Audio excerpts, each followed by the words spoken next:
നമസ്തേ. ജയ് ശ്രീകൃഷ്ണ.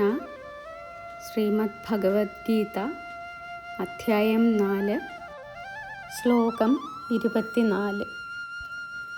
ബ്രഹ്മാർപ്പണം ബ്രഹ്മഹവിർ ബ്രഹ്മാഗ്നൗ ബ്രഹ്മണാഹുതം ബ്രഹ്മൈവ തേന ഗന്തവ്യം ബ്രഹ്മകർമ്മ സമാധിന.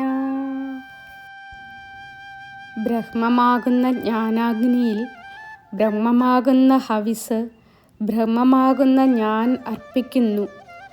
ഈ ഭാവത്തോടെ കർമ്മമനുഷ്ഠിക്കുന്ന ജ്ഞാനി യജ്ഞഫലമായി ബ്രഹ്മത്തെ തന്നെ പ്രാപിക്കുന്നു.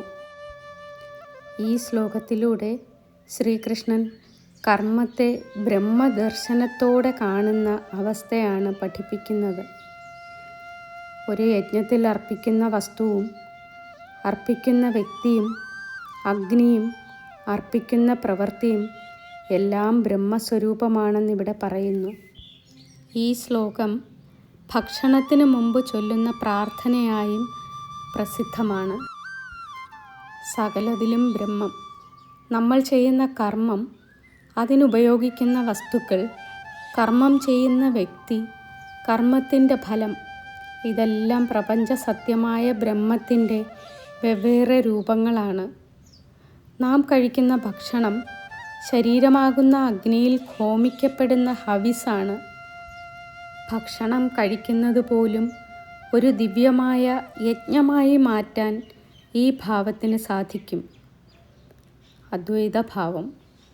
ചെയ്യുന്ന ആളും ചെയ്യുന്ന പ്രവൃത്തിയും തമ്മിൽ വേർതിരിവില്ലാതെ സകലതിലും ഈശ്വരീയത ദർശിച്ചുകൊണ്ട് കർമ്മം ചെയ്യുമ്പോൾ മനുഷ്യൻ പരമമായ ശാന്തിയും മുക്തിയും നേടുന്നു.